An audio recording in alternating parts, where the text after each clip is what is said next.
प्रिय विद्यार्थियों, मैं विनय बधानी एक बार फिर से आप लोगों के बीच में उपस्थित हुआ हूँ। इस बार मैं आपके लिए भौतिक विज्ञान 12th के दूसरे चैप्टर के नोट से लेकर के आया हूँ, जो कि इस प्रकार है। यहाँ से हमारा चैप्टर स्टार्ट होता है स्थिर विद्युत विभव, फिर विभवांतर है, उसके बाद विद्युत विभव, विभवांतर का मात्रक एवं विमा, फिर बिंदु आवेश के कारण विद्युत विभव, उसके पश्चात विद्युत विभव के कारण किसी बिंदु पर विभव के लिए सूत्र, तत्पश्चात बिंदु आवेशों के समूह के कारण विद्युत विभव के लिए जो सूत्र निकलता है वो लिखा है। फिर समविभव पृष्ठ को परिभाषित किया गया है। उसके बाद विद्युत क्षेत्र एवं विद्युत विभव में संबंध स्थापित किया गया है। तत्पश्चात हमने विभव प्रवणता एवं विद्युत क्षेत्र की तीव्रता में संबंध भी ज्ञात किया है। फिर आवेशों के निकाय की स्थितिज ऊर्जा के साथ साथ हमने उसका डेरिवेशन भी ज्ञात किया है और विभव प्रवणता की विमा भी निकाली है।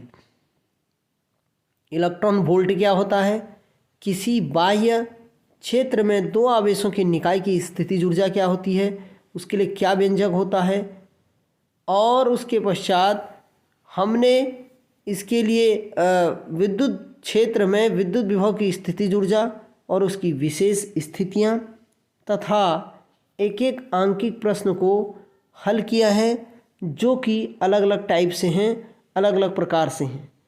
ये न्यूमेरिकल बच्चों आप लोगों के लिए काफ़ी कारगर सिद्ध होंगे। और अब इसके पश्चात हम चालक, अचालक एवं अर्धचालक के बारे में जानेंगे। वो हमने इसको समझा रखा है बड़ी बारीकी से। फिर परावैद्युत तथा ध्रुवण क्या होता है वो बताया है। फिर परावैद्युत का ध्रुवण कैसे उसे समझा जा सकता है वो थ्योरेटिकल पॉइंट लिखा है इसमें। उसके पश्चात हमने अध्रुवी परावैद्युत क्या होते हैं, ध्रुवी परावैद्युत क्या होते हैं और विद्युत धारिता क्या होती है, इसको हमने बड़ी बारीकी से शॉर्ट शब्दों में लिखा हुआ है, ये आप आसानी से समझ सकते हैं।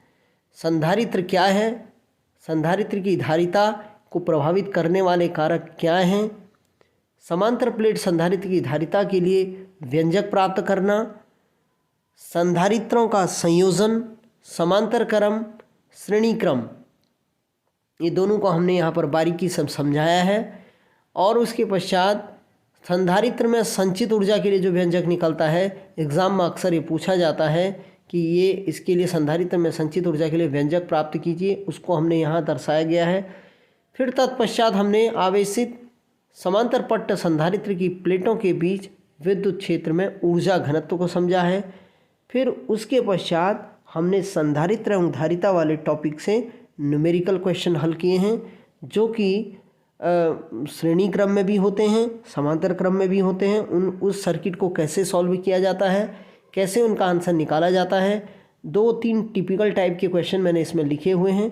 कठिन शब्दों का यूज़ बिल्कुल भी नहीं किया गया है, सिंपल और आसान से शब्दों में आप इसे समझ सकते हैं। और इसका जो मैंने एक एक न्यूमेरिकल का अलग अलग टाइप लिया है वो आप इसमें देख सकते हैं तथा स्वयं भी अभ्यास कर सकते हैं। आगे की वीडियो में आपको अगले चैप्टर के नोट्स भी मिल जाएंगे, तब तक के लिए इंतज़ार कीजिए। Thank you.